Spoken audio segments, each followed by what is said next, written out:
Godot is one of, if not the most unique of the prosecutors we have seen in the Phoenix Wright series. I mean, we're talking about a coffee addict that looks like Cyclops from the X-Men, and even in his first appearance, he came in with 0 cases as a prosecutor, facing against Phoenix Wright, the man who has beaten child prodigies and proceeds to smack-talk him as well as not taking the court seriously. All you really have to know is that this man is a straight-up menace. But even after we find out the true identity of Godot and his motives, there is still one more question we have to answer, and that question is, who is Godot? The answer? Music. I'm Scarce and today we'll be analyzing Godot from a musical standpoint as well as a character standpoint to find out who he is and what else he may be hiding. There are going to be huge spoilers for the Phoenix Wright trilogy, and specifically for Trials and Tribulations. So if you're at all any interested or do not want to get spoiled, then click off this video and experience it for yourself. That way, you'll get everything that you need for this video, and it'll just be so much better for you since this game, just the series in general, is just really good. It is a 10 out of 10 experience. Like, please experience it, and I'll still be here to talk about Godot. But without further ado, let's begin by revealing Godot's former identity. Just right off the bat. So drum rolls, please. Okay. The true identity of Godot is... There we go. Diego Armando, the top defense attorney in Grossberg's law offices, and he will help one woman who's starting her first case. That woman being Mia Fey, and her first client that she took was a convicted death row inmate. Just right off the bat, just a death row inmate, no biggie. Yeah, just go from 0 to 100. I mean, whatever she is taking to get to that decision, I would like that. I want whatever she's having. But okay, besides that, during the trial, Mia would show her determination and care for her clients, which struck Diego and caused him to care about her even more. Unfortunately, the trial ends with the defendant drinking the bottle Dahlia gave him and sleeping for good, which ended the trial with the event affecting Maya deeply. Godot was there to comfort her, and they soon started dating. But as soon as Diego was questioning Dahlia, she slipped poison into his coffee, which damaged his central nervous system and organs, which the doctors were lucky to have saved him.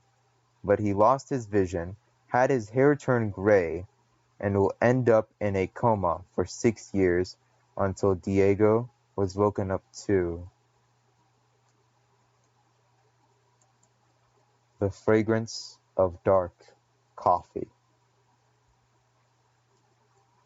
And this is the main theme of Godot for the rest of the game. And it is one of the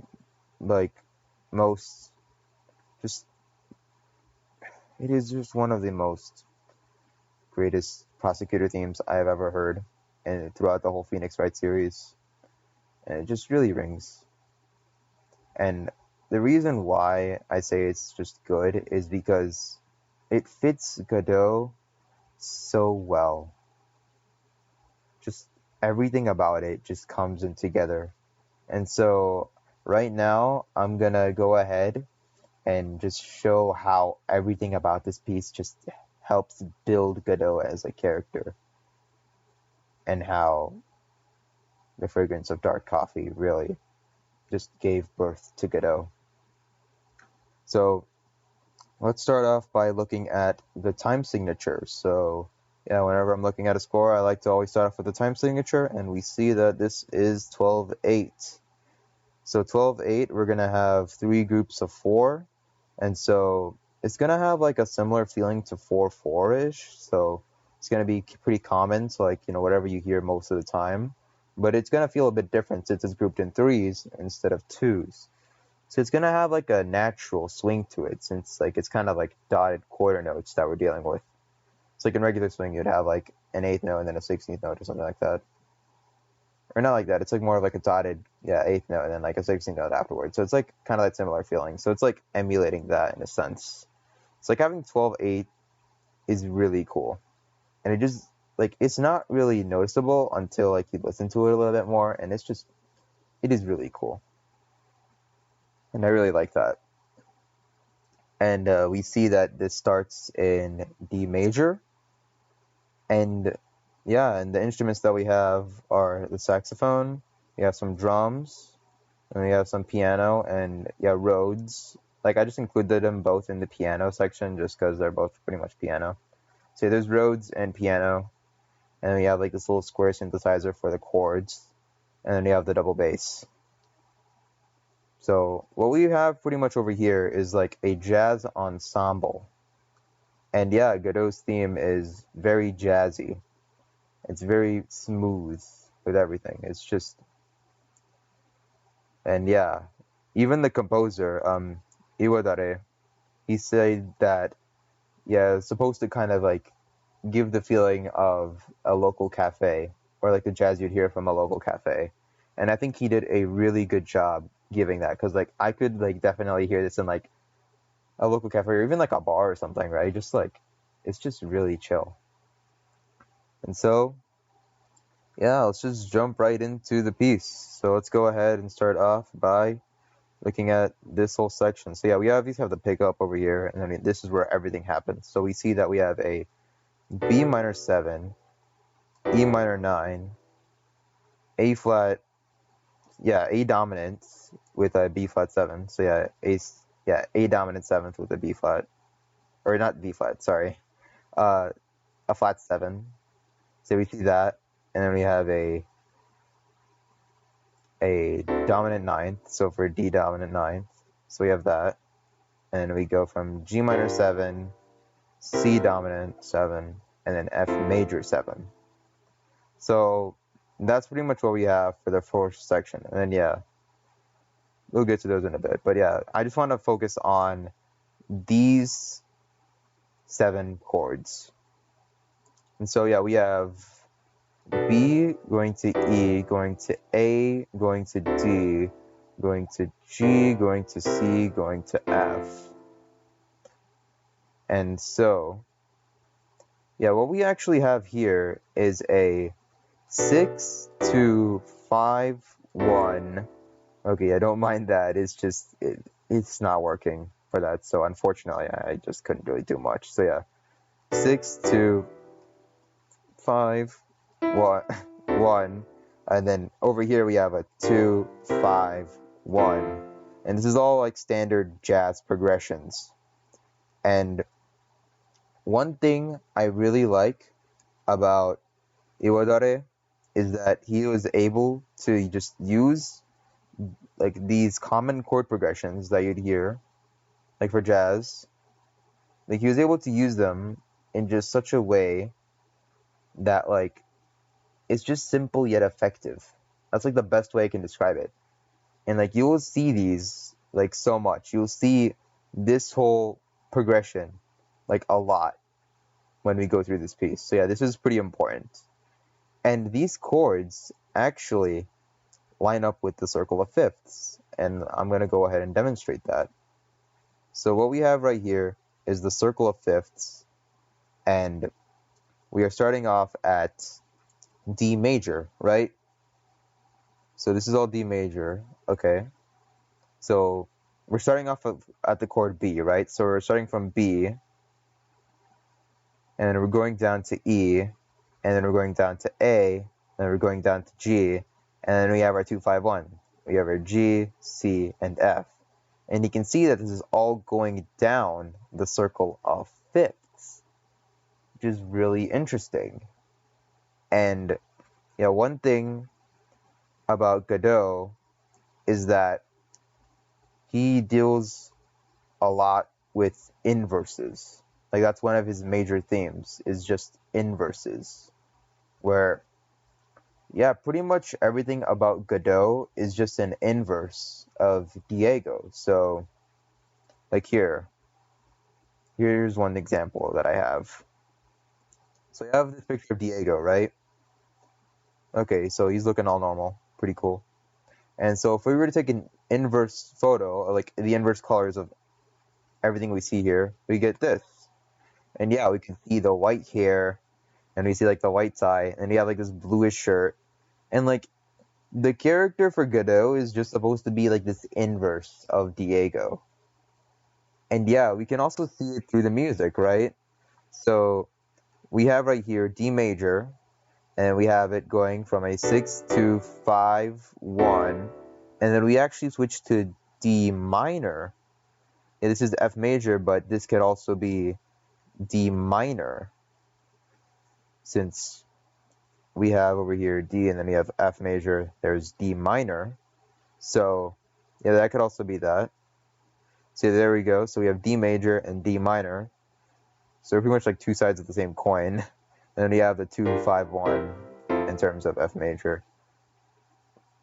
But yeah, like we have both D major and like a D minor. So like it's really dealing with this like kind of inverse relationship. And I think that's really cool. So like pretty much, yeah, we got the two Ds here, you know, Diego. Like I have to think of it like that. Like it's really cool. So yeah, we have this like a major part and then you have this minor part. So it goes from, yeah, again, this 6 2 5 1, and then you have the 2 5 1. And then over here we now go into this like little 2 5 1. So yeah, we got this little 2. Yeah, this. There we go, the little 2 5 1. So we got that little part, kind of like leading into this part. So then it's gonna be like the same-ish thing. So it's gonna be, yeah, this 6 2, and then try to guess what the next one is. There we go. We got this little 5 with the A7 sus 2, and then yeah, D major 9. So yeah, and these are a bit different. So you got yeah, E major. It's still kind of same concept. So yeah, E7 dominant, and then yeah, A7 sus 4, D major 9, and then yeah. Then we get the same sort of 2 5 1, G minor 7, C dominant 7, and then F major 7. So yeah, it's like the same kind of thing. And that's really cool. And then over here, we actually have it going into C major. And so far, we have, starting from D, so D major, we go into D minor or F major, and now we're going up 1 to C major. So now we're going like a bit brighter. And what's interesting about the chords in this C major key is that it's using the D major chords that we had and just putting them on there. So like it's using the B, E, A, D. It's using pretty much the same 6 2 5 1 except in C major. And so we have B half diminished 7th, E dominant 7th, A minor 7th, and then D dominant 9th. It is just so good.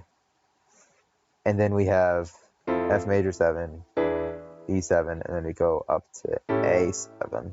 Like it just ends it off so well. So altogether, we have something that sounds like this. So I'm going to go ahead and show off this whole part just so that you can get a good listen. So just try and listen to how it kind of goes down each time. So hear the difference when it goes from major to minor, and just try and take that all in. So here, I'm going to go and start this out now.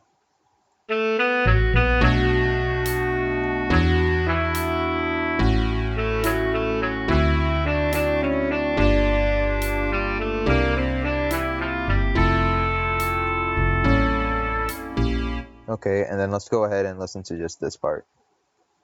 So yeah, again, this is in C major, so like, you know, actually I'm going to go ahead and start off at the 2 5 1, and then we can go on to the C major. So let's go ahead and listen to this.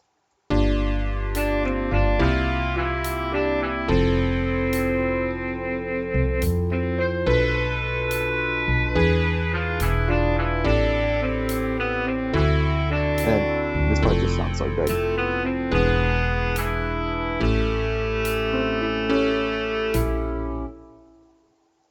All right, and then yeah, we get the same sort of thing in like this little piano section that we have. So like now the melody is being passed towards the piano. So now it's the same kind of thing. B, E, A, D. We've seen this before. And yeah, we get the 2-5-1 over here. And then we move directly to the C part. So we move directly to this C, like, so yeah, we move into this like 6-2-5-1 in C. So yeah, we get this, that, and then now we actually go chromatically down. So A minor 7, F minor 7, G dominant 7, and then F sharp half diminished 7. So it's a bunch of crazy stuff going on. And then we finally reach over to F major 7. And then we go all the way up to E dominant 7. Like, it just goes directly above. So, like, we're over here chilling in F major, right? So, here, we're chilling over here. And, like, C major, right? So, we're chilling over here. And then we just go directly over, like, here. And then we like go from B like down to like that, which I think is really cool. So like we're in the key of like B major. So like we're just directly on the 6, pretty much.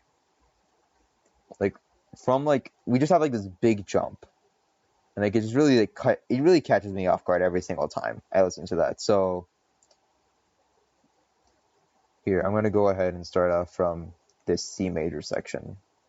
So just listen to how it like literally just goes off.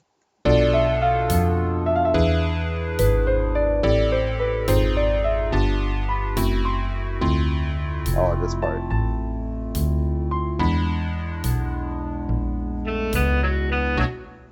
Like, it just catches you off guard. Like, when you're listening to it, like, peacefully. Because, like, the 6-2-5-1, it just sounds really good. It's really calming. And then you just get this. You just get to this, and you're just like, oh my gosh, bro. Like, what is going on? But yeah. Yeah, those are the chords that are being used there. It's really cool. And this is all being accompanied by the double bass, like really pulling it home with the walking bass line. So we get like it going like from 4th, right? So yeah, B to E to A to D. So really just whatever we have right now. And yeah, G, C, F. Yeah, G, C, and then we get to F. So like there's like a bit of like embellishments or whatever. So like little walking bass section. So it is like pretty much that, but it primarily focuses on the 4, which it is going down by 4ths, right? Since we did mention previously that it's going down by 5ths, which could also be going up by 4ths. So, like in that sense, yeah, it's just getting darker and darker as we keep going down this progression. And so yeah, we just get this like amazing thing with 4ths. Like it's just really cool stuff. And then yeah, dude, the melody is just good. And then we have obviously the hi-hats in the 2 and the 4, really getting that jazz just ingrained, like really showing that yeah, this is just straight up jazz. Like there's no playing around. I mean, if the 6-2-5-1s and the 2-5-1s aren't obvious to you, then we have the 2 and the 4. Like there we have it.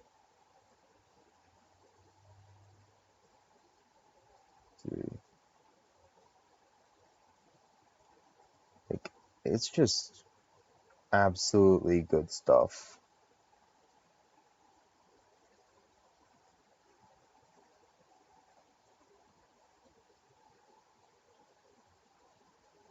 Wait, hold up. Uh-oh, what happened?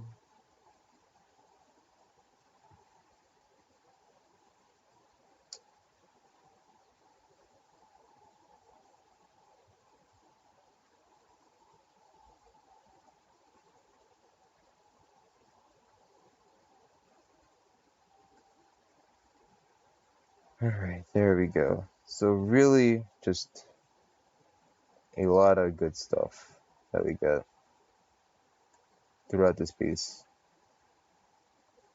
Okay, my computer's lagging a lot. Jeez Louise. And yeah, just having this theme uh like be like with jazz really helps show Godot as a more sophisticated person. And it just shows him just being more sophisticated, being more calm, which he is during his trials. He's a lot more calm than like pretty much anything. I mean, even Diego was calm, but like Godot, he just takes it off the cake. He's just like, oh nah, I don't really care. Like just straight up. And like just the piece going from like this like major to minor and like that whole inverse relationship thing is just, and it really just shows the transformation that Diego took from like whatever he was, confident, happy with everything. Like he was in such a good path in his life. And then all of that crumbles when he lost 6 years because of Dahlia. Excuse my voice crack. But yeah, Dahlia literally made him lose pretty much everything. Or pretty much like his best years, right? Like he could have like done good. And like he pretty much like, I mean, yeah, he did lose time, but what he did lose the most was Mia. And Godot learned that. I mean, as well as like pretty much losing his life. Pretty much like he lost, yeah, again, he lost his best years. He lost his sight. He lost like pretty much most of everything. But like the biggest loss was just Mia. And he was not able to protect her. And from that, just Diego really blamed himself. He was just blaming himself on why he wasn't able to save her. Like, it was all Diego's fault. Like, he was the one that caused, like, he wasn't even there to protect her, right? So, it's just, it's really sad. And then we get just Diego, like, finally just calling himself dead. And then just giving birth to Godot. And Godot is someone who will avenge Mia, who will protect people. Like, he is the true protector, I feel. Like, Diego just thinks that he did not do such a good job. Like, he did not do himself a service. So he just decided to become Godot, who is going to protect people, who is going to protect Maya later on, who is going to be the person Diego wasn't. And so we see the birth of Godot as we go darker and darker throughout the song. So we go darker from here, and it just keeps showing that. And then, yeah, I feel like this C major section right here, right? If I can get to it, there we go, this C major section.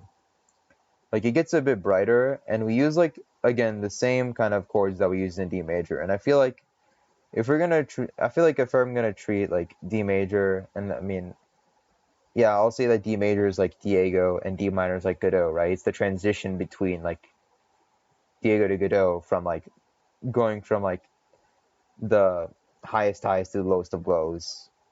So from that sense, I feel like the C major section kind of shows like Godot kind of getting a bit brighter from, yeah, going into C major. And like he just feels like, yeah, he's still Diego. Like he can't really avoid Diego, right? Godot can't avoid Diego. Like he's still Diego in heart. And I feel like that section kind of shows that a bit. And then we get to, yeah, this whole section is just, oh, where is it? There we go. Yeah, so that's the C major section, and then we go off to the piano section. So, yeah, this thing. So during the piano section, like, I feel like the piano really symbolizes Mia. And yeah, we have the saxophone that's playing mostly everything, and that's pretty much Godot. And like, if you've seen the cover for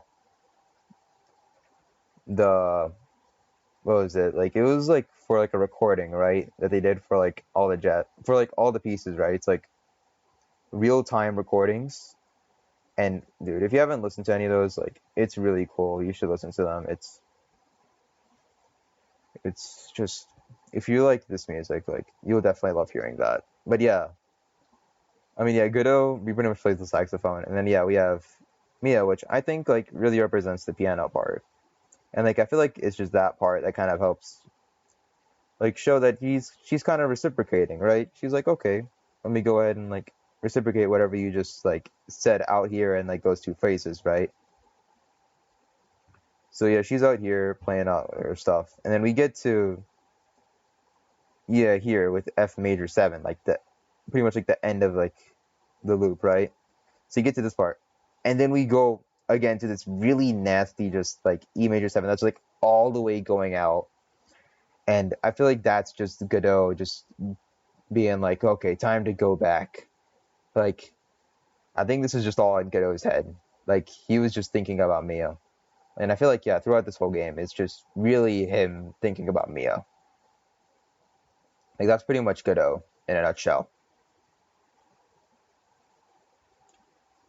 And it's really just sad to see like him kind of process everything like that, just blaming himself for something that he wasn't able to stop. He wasn't able to control it. So I just think that's really tragic for him, really. It's just, I feel for him, man.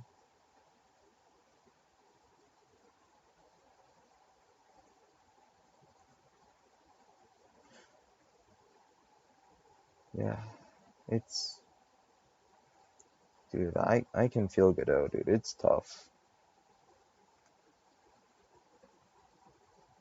And yeah,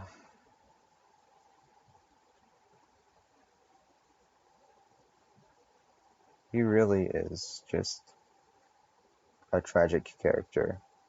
And yeah, we'll get to that uh, later on once we, finish up more cases as we're playing the game, right? So we'll finish up more cases and, we'll face Godot plenty more times until we reach the last chapter where everything comes to an end, which includes Godot as he finally comes to terms with himself, with Phoenix Wright, revealing Godot's true identity as Diego. So yeah, Phoenix drops the bomb and he's like, yo, this guy is actually Diego. Everyone gasps. It's like, oh my god, bro, this guy, I thought he was like dead or something. Like, dude. And yeah, speaking of which, yeah, Diego literally like renounces everything. Like, he renounced who he like was previously, as I mentioned before, right? So yeah, he renounced like just Diego. He became a prosecutor instead of going back to being a defense attorney, just because he just didn't want to do anything. He wanted to escape from that. And like, again, this is just really sad stuff. And with that, we are just now revealed to really the bitter taste of truth. Just the bitterness of truth really is. This is, yeah, this is what plays.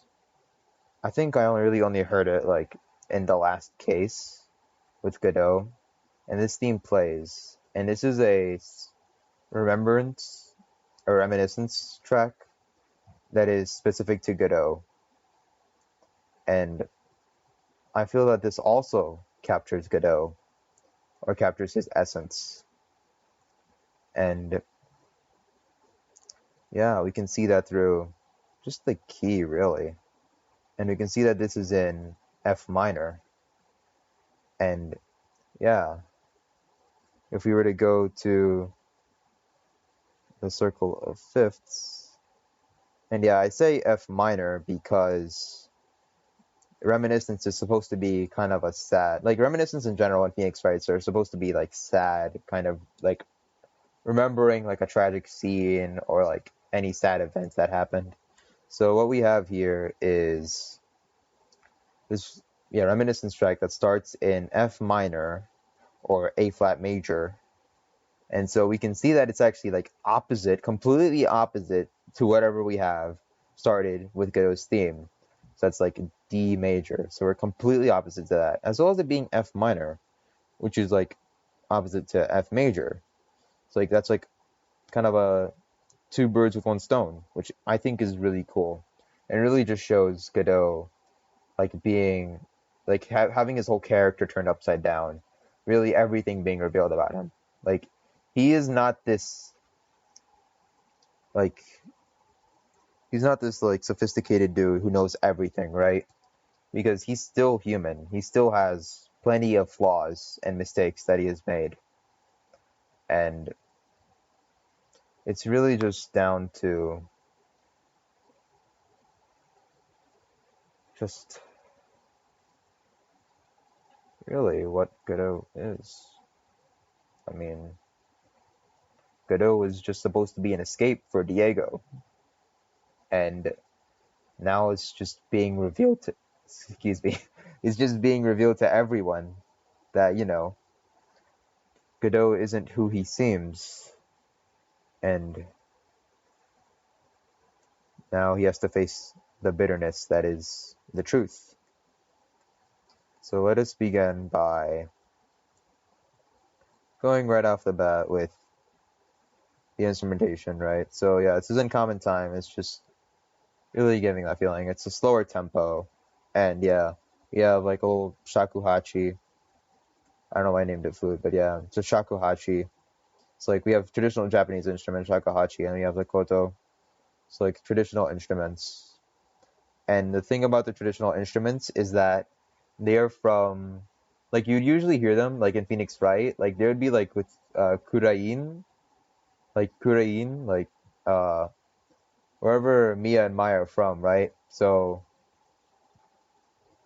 like they have a lot of those like Japanese instruments like associated with that kind of group, right? And those are, and I feel like just having these within the Reminiscence kind of hits me, and it's just like, oh, this is really like trying to like combine two worlds here, right? Like really, again, because this is all taking place with Mia's family, right? So we have, yeah, again, this whole case with Morgan Fay and her trying to kill Maya, right? And then they're trying to use Pearl against that, which is, it's really messed up. Like, but yeah, we just get this, and it's honestly really heartfelt. So yeah, we start off with F minor, D flat major, and we go down to C minor. So we're going from the 1 all the way down to the 5, which is C. So we have over here it just going like a step down, kind of like that.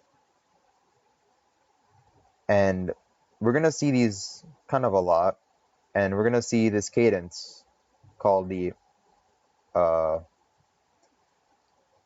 Andalusian cadence. And that's going to appear a lot throughout this piece. And the Andalusian cadence can actually be over here as well. So the Andalusian cadence is a minor 1, major 7, major 6, major 5. And so we have over here a minor 1, and we don't have a major 7, but we do have a major 6, and we just switch out the major 5. So this is like kind of like a alternate version. And with the Andalusian cadence, like you can just kind of switch it up to whatever you want. It's not like a regular 2-5-1 or anything. It's like It's really just a step down, and you'll see it like the more we go through the song. But yeah, this is kind of like one variation you can pull off with that. So yeah, we have the 1, the 6, and then we have the 5. And then we go back up, so then we go from the 6, 5, and from the 5, it just attracts its way down to the 1. And so all together, we have something that sounds like this.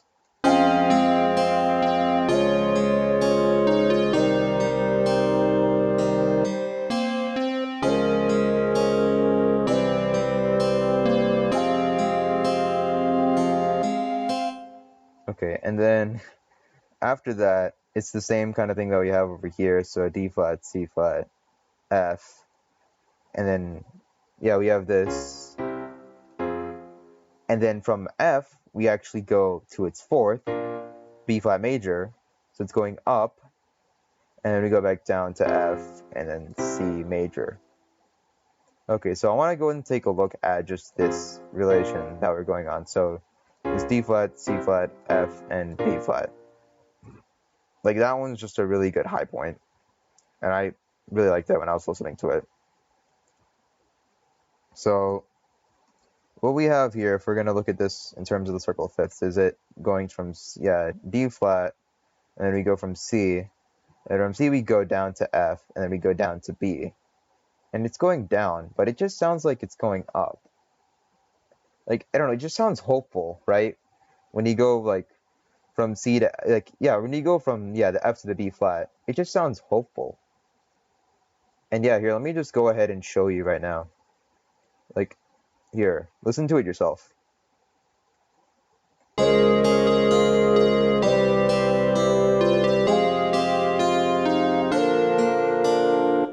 I don't know, does that, like, sound hopeful to you? Because, like, yeah, it sure does for me. And, like, I'm really surprised as to how it gets that feeling, even though it's going down the circle of fifths. Like, it just sounds, like, happy-ish, even though it's supposed to go down. Like, it's supposed to feel darker. But there's still, like, this light. And I feel like even with darkness, like, the main thing that Godot has, like, the main thing that he, like, is like, the main thing that really is affecting him is just darkness. Pretty much, like, I mean, physically and just mentally. Like, wherever he's at, right?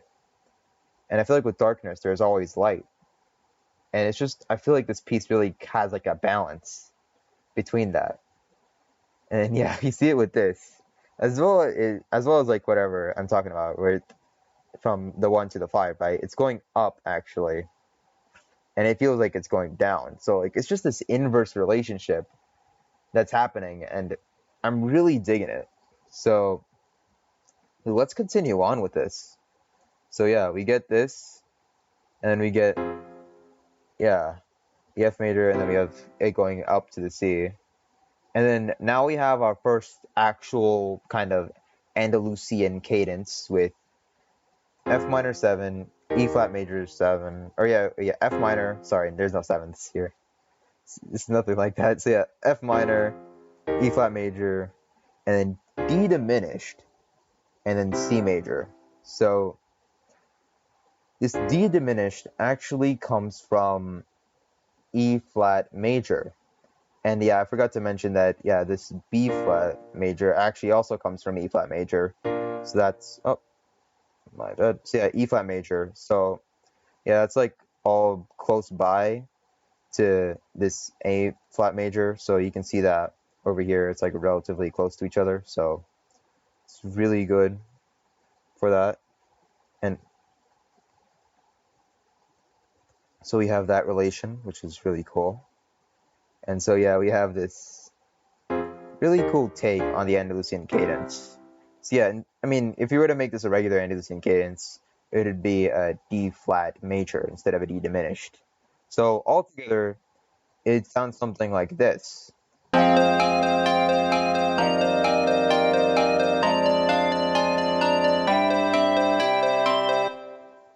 And having the D diminished really just tenses up everything. And I feel like this part of the song is really just where Godot is like, oh shoot, I am like he's just everything is kind of going off all at once. It's just like, and even like the organs just kind of like gives that intensity, and yeah, the diminished gives the intensity, and just it going down like it's just like everything conflicting with each other. It's just it really just creates that feeling of like, dang, like yeah, it's bitter. It's weird and funky, like, and yeah, the one thing with the Andalusian cadence in general is that it, yeah, like how I mentioned how, yeah, the F major going down to the B flat, like how it's kind of weird how it's feeling happy even though it's like going down. It's the same thing with the Andalusian cadence, right? Like even if it's going up, it feels kind of dark. Like it's just this like weird middle ground it's kind of in. And you'll see that especially with the Andalusian cadence.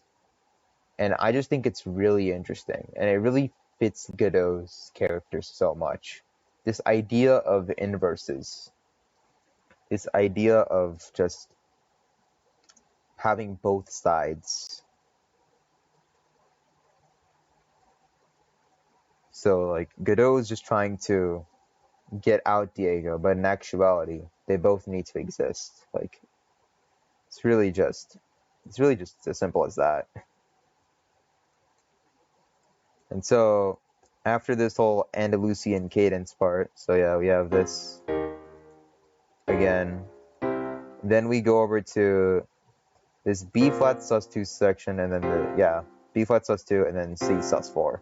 So yeah, we're now heading towards like the 4 and the 5. So 4 over here, 5 over here, and we're just kind of staying there. So you know, suspended.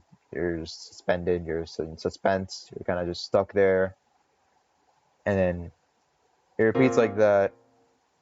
And then yeah, let's just go ahead and hear like this whole tension. Like just hear how tense and like suspenseful it kind of gets.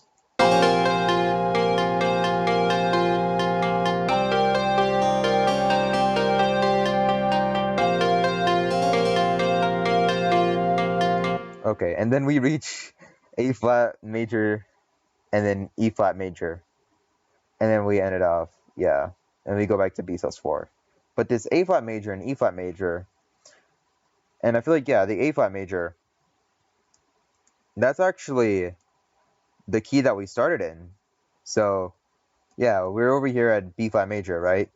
So we're like stuck here in the B flat major, kind of chilling, doing our whole suspension thing. And then, yeah, we go over to A flat major, which is like our tonic for A major, instead of the F minor we're accustomed to for this key. But yeah, we're in A major now. And now we're doing this, right? So we're in A major, and then we go up to E flat major. So now it's actually like being a little bit more happy. And then, yeah, we go up back to B. So like, I think that's really cool that it's doing that. And then, yeah, let's go back to the piece. So, yeah, we have the A flat major, E flat major. We have the B flat sus2. We go back to the C sus4. And then we get to this F minor, E flat major, D flat major, and C major. Now this is an Andalusian cadence. So yeah, I paused over here. Let's go ahead and listen to the rest of it now. So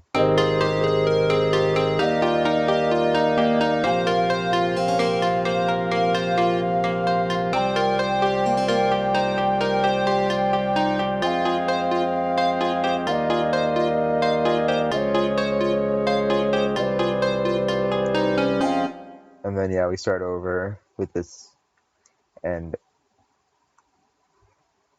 it's a really good piece. It really captures this like heavy weight of Godot.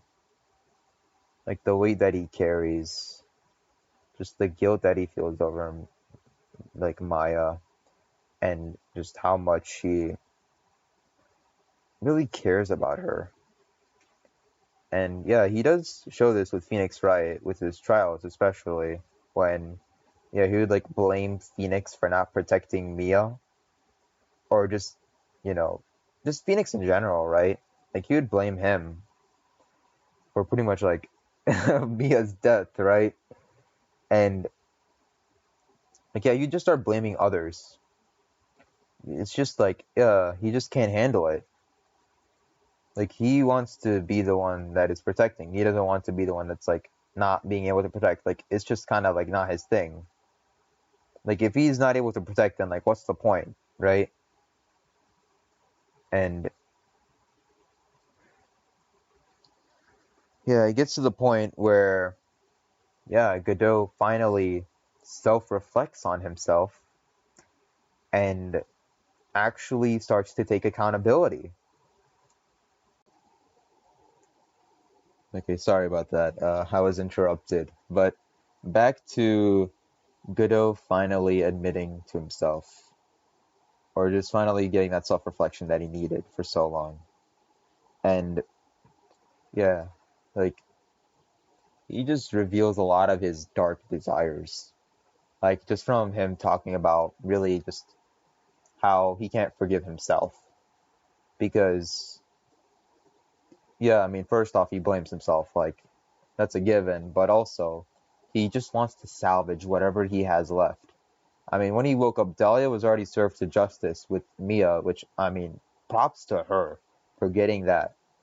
But yeah, Godot's just left with really nothing. So his only really two options are to kind of go after Right for, again, like not being able to protect Mia, and also protecting Maya. Like, really just Maya and her and the rest of Mia's family. And just kind of protecting them. Or especially Maya, since, like, she is really important to Mia. So yeah, like he would protect Mia or Maya, right? And yeah, that's why he really became a prosecutor. It's just like he already knew something was up with Morgan, and he was doing this whole like, yeah, he's just doing this whole like, yeah, Code Geass. If you know, you know. But like he's just doing that whole thing, and like he's really just being the, yeah, he's like playing the villain. Like he's just playing the role, and that's pretty much it, just to get like what he really wants, which is just to protect Mia or Maya, right? And yeah, like he would protect her, but there is a cost, and that being, well, Misty Faye.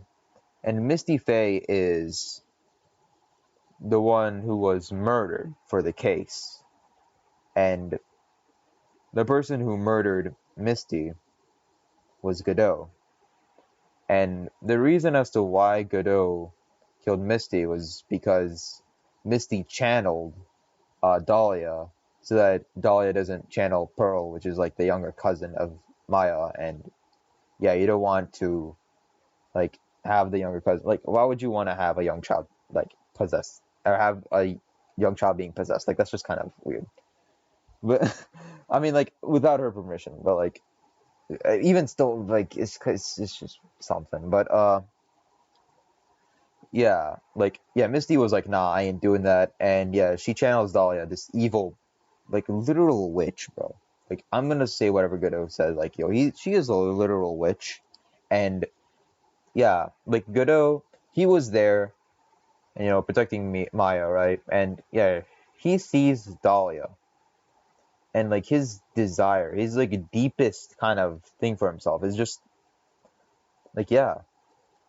I think really what he said in his mind was like, yo, he saw Dahlia, and he was like, dude, this person not only like took my life away, but took the love I had. She took like my love away. She took Mia away. And so from his blade, he kills Misty, or you know what he thinks was Dahlia, right? I mean, like, he knows it's not Dahlia. I feel like, right? Since like Dahlia is in jail, right? Or Dahlia presumably died since she's like a ghost now, but like she knows it's not Dahlia in reality. Like it's just the spirit, but and like he also acknowledges that like as well as it being Misty Faye, it could also be Pearl Faye, which that would even be doubly worse for Godot. But like his darkest desire of like him just wanting to avenge Mia and get back like you know what he like wanted, which was just to protect her, just to like be the protector. Like he wanted to get that vengeance. He wanted to feel something for himself. And I feel like it's just really these deep desires of just himself that is really being showed in this part, and it really does hit home, and like really just shows Godot as really just cements Godot as like a really like high standard character. Like he is just something completely different. Like he was able to just go through all that, and then he finally just is done. Like, I mean, the bitterness of truth really was just Godot's end. Like he's done playing this game. The jig is up. Godot's done, and so from that he uh, he really just sheds he just sheds a tear, which in this case is red. So yeah, he sheds out red, and like people think like, yo, why is the dude bleeding? Like Phoenix was like, yo, are you bleeding? And this man Godot was like, nah, it's tears. And yeah, and then he repeats like a lawyer cries whenever it's over, and it really just hits home for Godot because yeah, Godot's done. Like just the whole character of Godot, the whole purpose of Godot is over. He's already gotten whatever he needs. Like everything has been open. Everything is out now. And so, yeah, with that being said, there is no need for Godot. And yeah, even when he was saying that, he just said to call him Diego. Like, he knew it was done. He knew it was like the time was there. So, yeah, with that, the story of Godot ends here. And in conclusion, Godot is an anti-hero whose journey was cut short because of Dahlia. Like, oh god. But yeah, in the end, Godot is an anti-hero whose journey was cut short because of Dahlia Hawthorne, and now seeks to protect Maya and get revenge for Phoenix for not protecting Mia, and really just wants to avenge himself. Like, that's pretty much Godot. He's just this anti-hero whose journey has been cut short because of Dahlia. But in the end, Godot's vengeful spirit gets the best of him, and he tragically kills Misty Faye to protect Maya. And yeah, it's really tragic when you kill like someone who is literally like dear to their family. Like you literally just killed someone that mattered to both Maya and Mia, and preferably like you killed their mother. Like, I'm just gonna say it out front. You literally just killed their mother. Like that. Like how tragic could this get? Right. So yeah, Godot is just really an interesting case of just a really like he's just he's just like hero figure who was like really up there in the beginning, and then he has this like just terrible downfall, like really really bad. It really sucks. Just no, like he like literally lost pretty much everything. Like everything is cut short. Right? Like pretty much his journey's done. It's over for him. So yeah, now he's like trying to redeem whatever he has left, and I think it's just that aspect of Godot that really stands out the most. And it's honestly that's why he is just one of my favorite characters in Phoenix Wright. Just the series in general. It's not, yeah, he's probably the favorite character I have. He's just, I mean, yeah, in the beginning he's a bit goofy, like, yeah, like his like unnaturally calm demeanor and just however he acts, like it really is something. But like once you get to know him more, he's just a really hurt guy who yeah has to come to terms with himself. And really Godot, I mean, if you know anything of like where Godot comes from, like Waiting for Godot, right? Like a Godot is supposed to be kind of like Godot. Like I know, like I've heard of something like where yeah, Godot comes from like the term God, and it's just God-O. But really, it's just yes, like it's just someone that's just supposed to come, right? That's supposed to help you, but you're just waiting for him, and that's what Godot feels like when like he wasn't there. Like it's just Mia waiting for yeah Diego to come save her, but Diego wasn't there. He didn't show up, and he just feels like Godot in that sense that he just didn't show up, and like he just wants to be the guy who is able to protect her. But yeah, he just became a Godot instead. So hence Godot, right? But all in all, he is a really good character, and just one of the reasons why I love Phoenix Wright so much as a series. And with that being said, thank you so much for watching this video, and see you until next time. So take care and